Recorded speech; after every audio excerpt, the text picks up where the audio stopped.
They smile at you. They make you feel special. But behind that charm, they're controlling your every move. Most people never notice until it's too late.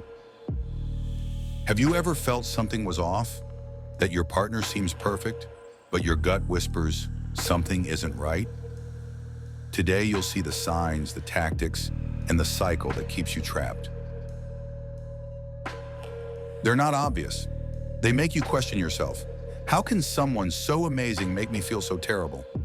By the end, you'll know exactly how to spot them and protect yourself. When you think of a psychopath, you probably picture someone violent. But in relationships, they're the complete opposite. Paul Babiak and Robert Hare show that psychopaths choose romantic partners the way predators choose prey. Vulnerability, accessibility, and value. Not just money, social connections, emotional stability, reputation. Martha Stout describes the tactic of destiny bonding, making you feel like you were made for each other, that the universe conspired to bring you together. It's seductive, it's intoxicating, and it's completely manufactured. They don't love the way you love. Love is a strategic investment. When you stop providing what they need, the love evaporates instantly. And you're more likely to find a psychopath on a dating app than anywhere else, because they hunt where people are emotionally open. Sign 1. Accelerated love bombing. Affection that's too intense, too fast. Love bombing, an emotional capture strategy that floods your brain with dopamine before you realize who they really are. Let me tell you about Sarah. Sarah met Marcus on an app. First week, he's already whispering she's the love of his life. Non-stop good morning and good night texts. Flowers at work with poetic cards. Detailed plans for 5 years from now. Less than 3 weeks in, he's already having dinner with her family. 2 months later, they're living together. Everyone around them said, "Wow, you guys are moving really fast." Sarah shot back, "When you find the right person, you just know." It seemed like a fairy tale. It was actually a carefully constructed trap. Know how Sarah found out the truth? 6 months later, 3 of his ex-girlfriends reached out to her, all with the same story. Same words, same romantic gestures, same accelerated timeline. Even the good morning texts were identical, word for word.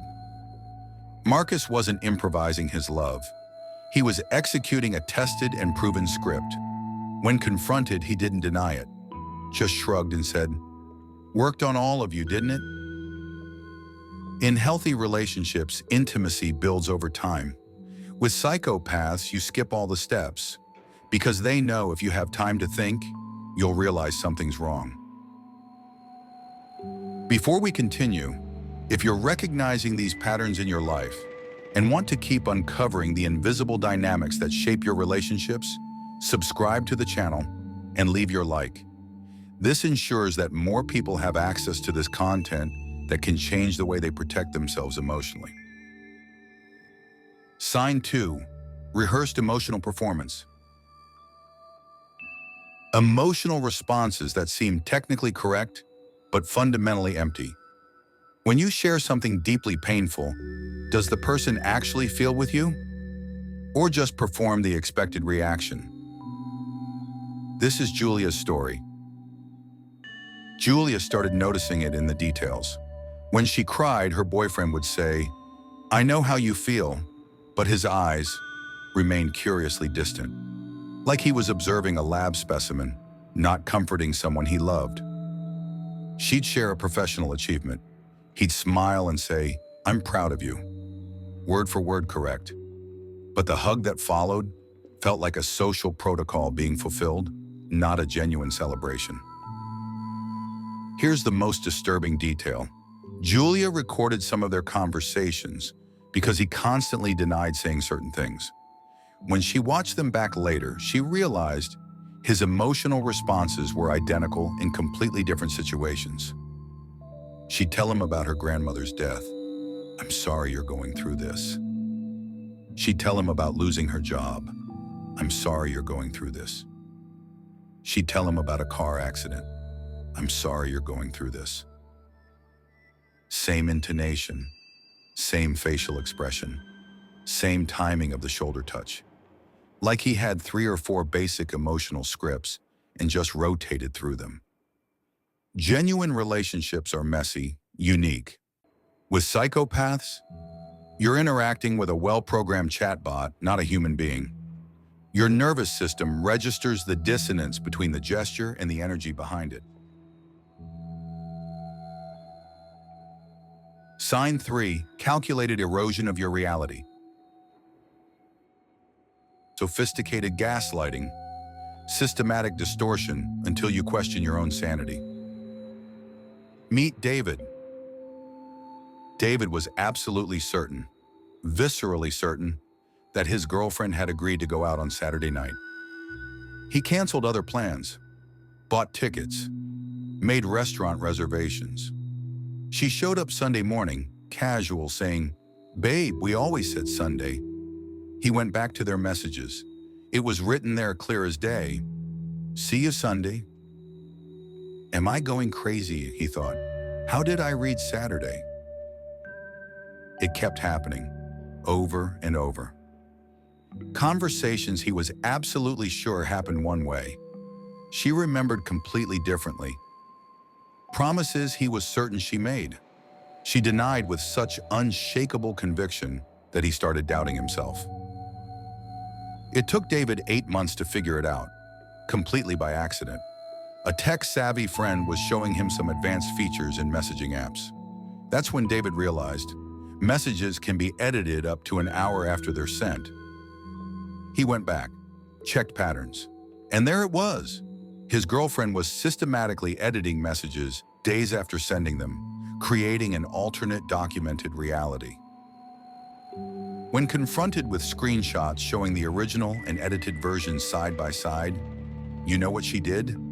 Looked at him without blinking and said, "You doctored these images.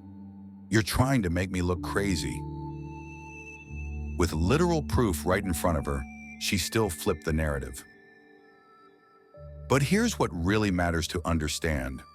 The goal was never just to win specific arguments. It was to progressively undermine his confidence in his own ability to perceive reality. Because when you can't trust your own mind anymore, you become completely dependent on the truth they feed you. David started writing down everything in physical notebooks, recording audios in secret, taking screenshots of everything immediately, not because he was paranoid, but because he literally couldn't trust his own memory anymore. This is what sophisticated gaslighting does. It turns you into a stranger to yourself.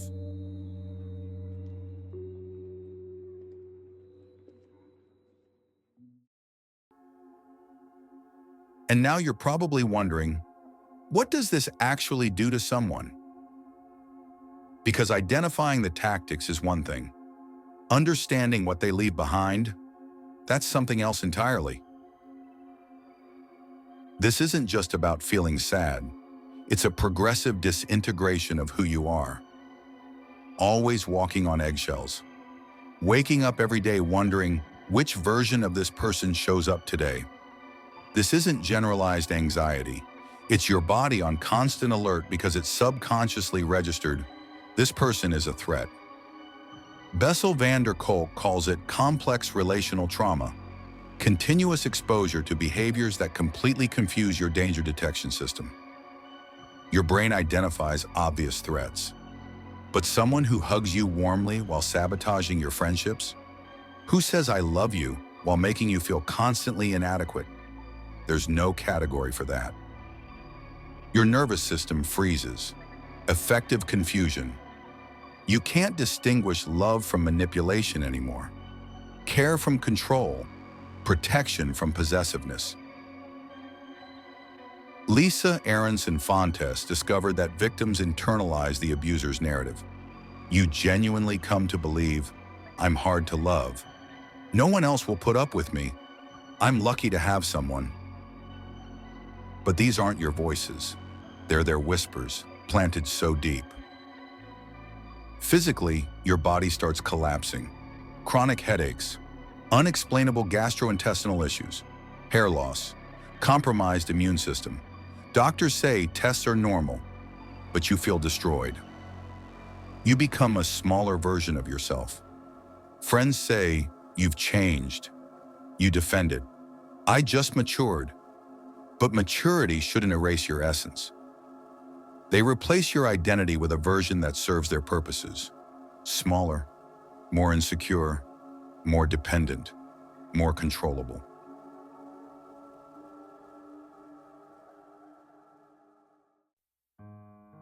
I'm going to ask you 3 questions. Answer with your body, not your mind. When you think about going back home where this person is, does your stomach tighten or relax? If the phone rings and it's this person, do you feel relief or what now? Imagine your life 5 years from now with this person. Peace or exhaustion? Your body already knows. Your mind is rationalizing. Here's the real test. Imagine telling your best friend what actually happens in your relationship. Not the social media version, the full story, the small humiliations disguised as jokes, the broken promises with reasonable excuses, the fear of overreacting. If you hesitated, pay attention to that. In healthy relationships, you don't hide parts of the story to make it make sense. The fact that you're watching this is already a sign. People in healthy relationships don't search for psychopathy signs in their partner. They don't have that, oh my God, this is exactly it feeling you might have right now. And if you're thinking, but I love this person, I know, the love is real. The problem is when only one side can truly love. When you're building a bridge, brick by brick, and on the other side, someone is just watching, calculating, using. Recognizing the pattern is already the first step to reclaiming your power. Strategy 1, trust your internal radar. Your body doesn't lie. Stomach tension, chest tightness, that's somatic intuition. Psychopaths can fool your mind, not your nervous system. Strategy 2, watch patterns, not speeches. Do they talk about loyalty but openly flirt? Promise change but repeat behaviors? Consistent behavior is impossible to fake. Strategy 3, keep your validation circle. They isolate you subtly. When trusted people all see the same problem, that's confirmation. Psychopaths thrive in isolation. Strategy 4, set non-negotiable boundaries and maintain them under pressure. Healthy partners respect them. Psychopaths see them as challenges. You have no obligation to save anyone. Your only responsibility is protecting your own mental health. We walked through 3 signs. The love bombing that captures you, the emotional performance that empties you, and the calculated erosion of your reality that makes you question everything. We saw how they operate where we're most vulnerable. Dating apps, first dates, moments of emotional openness. Now you have something you didn't have before: vocabulary to name what's happening. When you identify patterns, validate your physical reactions, stop justifying the unjustifiable. You reclaim authority over your own experience. This knowledge doesn't make you cynical. It sharpens your ability to discern between who truly sees you and who just studies you. Now I need your participation. In the comments, tell me, did any of these signs make you think, this is exactly what I'm feeling? Did you identify these patterns in someone close? You don't need to give details, but sharing "I went through this too" already helps other people feel less alone. If this video brought clarity, subscribe. Every week there's content about relationships and mental protection. Leave your like. That's how I know this deep content is making a real difference. Your peace of mind is non-negotiable. Never was, never will be. Take care of yourself.